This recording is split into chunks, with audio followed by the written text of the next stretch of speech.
Hey, David, right, listen, tell us what's going on today. A huge gaming event, because I think people think about the FIFA World Cup, but FIFA online is nearly just as big.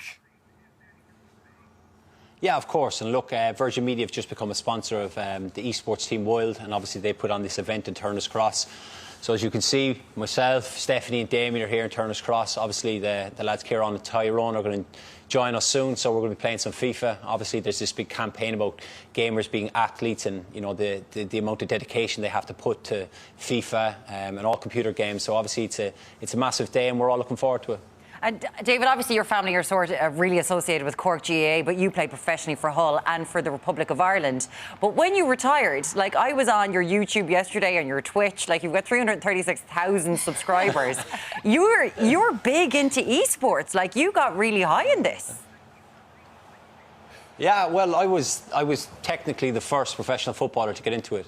I started before I retired, and it was just kind of something I saw as a downtime and a hobby that could take my mind away from football. I know people kind of find that a bit strange because I was playing professionally, but it was a great way to switch off, and I started uploading to YouTube, I started live streaming on Twitch, and I gained this huge audience, and it just kind of took off from there, and it kind of went from one place to another, and it's really...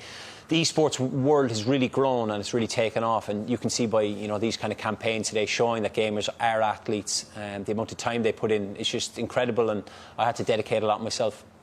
I mean, before my kids came along, I was obsessed. Used to love playing FIFA, Call of Duty, and the competitiveness between the teams, David, like you would know this as well. Stephanie, even from your point of view, I mean, do many of the girls, do they play football like FIFA, or what's your competitiveness like on it?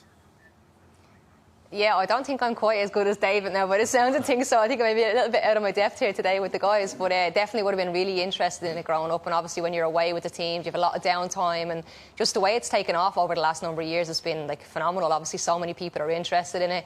Twitch, this game is going to be live on Twitch later on at 5 p.m, so there's going to be so many people watching that. There's always people watching live. It's just become a huge thing, so I think for me today, I just kind of have to keep up with the guys and hopefully don't make a show of myself. Because, like, I remember the stories years ago about, David James, the Liverpool goalie, and how they were like saying to him he was playing too much on the controller and that his hands weren't working as well. He injured his thumb. Remember those stories? But there's going to be 1 billion people who are watching esports by 2025. Massive, yeah. Like, this is taking over from people playing like actual, what we'd see as physical sports. So it is really, really legitimate. Damien, you're going to be there commentating on a game like you would on a World Cup game. Yeah.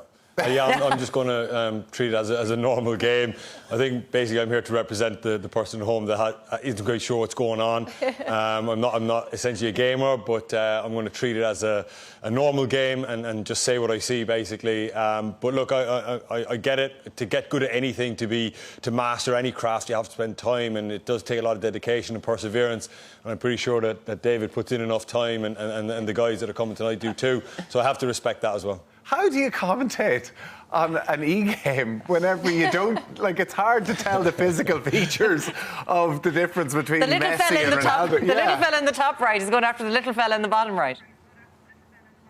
Yeah, well, yeah. As I said, I just say what you see. Really, I think that's going to be my motto for the evening, and just call it as I see it. But I'm looking forward to seeing Dave, because I've heard so much about him and his 300,000 followers. So I'm looking forward to it. And David, Ireland's premier team is called WYLDE.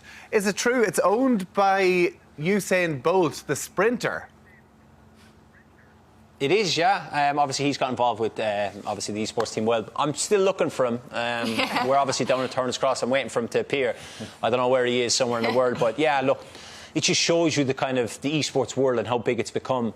Obviously, there's Lando Norris, who's a Formula 1 driver, Neymar, Ronaldo, the elf phenomenon. He's involved in a team. There's just so many people now are involved in esports, and obviously Usain being in part of WYLDE is obviously massive, because look, he's one of the greatest athletes of all time.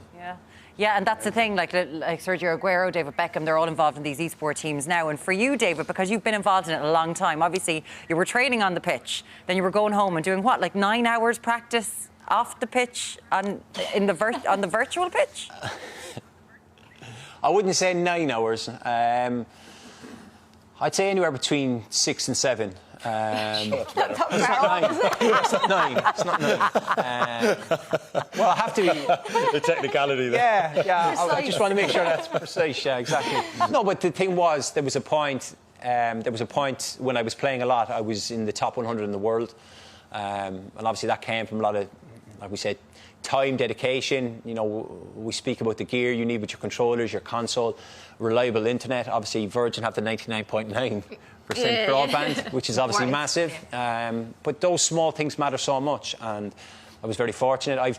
Would you believe? I can't even believe I'm going to admit this. I've my own separate internet for my gaming station at home, which is different than the house's internet, because if my kids are downloading stuff or whatever, I can't have any interferences. You're like, Peppa Pig. Did you see your kids? I do, yeah.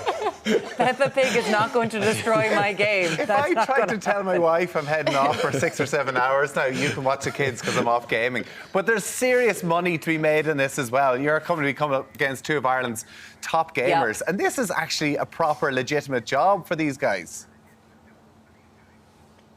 No, it is, 100%. I think the best example for a lot of people watching this who wouldn't understand, if you go back a few years ago when obviously Fortnite, just before COVID, Fortnite blew up, they had the World Cup event on in America, and the young gentleman who won it, he won 3 million. It just kind of shows you the level of where gaming is. Obviously with FIFA they have the FEWC, which is held annually in London. That's for $250,000. So these events are massive now, and obviously the money is only getting bigger and bigger. And you know, certainly with lockdown, a lot of people were gaming a lot more, and the level of competition has gone up 2 or 3 bars. So there's so much time being dedicated to try and earn these big prizes. Oh, very good. Listen, we'll have to check in later on. Of course, you can see it on Twitch as well. David Meyler, Stephanie Roche and Damien Delaney, thanks so much for talking to us this morning. All the best. Stephanie, hopefully you can show the lads up. I'll try. I'll do the women proud. I'll meet you for a game of Mario Kart later on. It's fine, don't worry about it. Good stuff, guys. All the very best. Thanks for joining us this morning. And of course, you can catch the esports tournament powered by Virgin Media Broadband live on Virgin Media Ireland's Twitch this evening at 5 o'clock. So down with the kids, aren't you?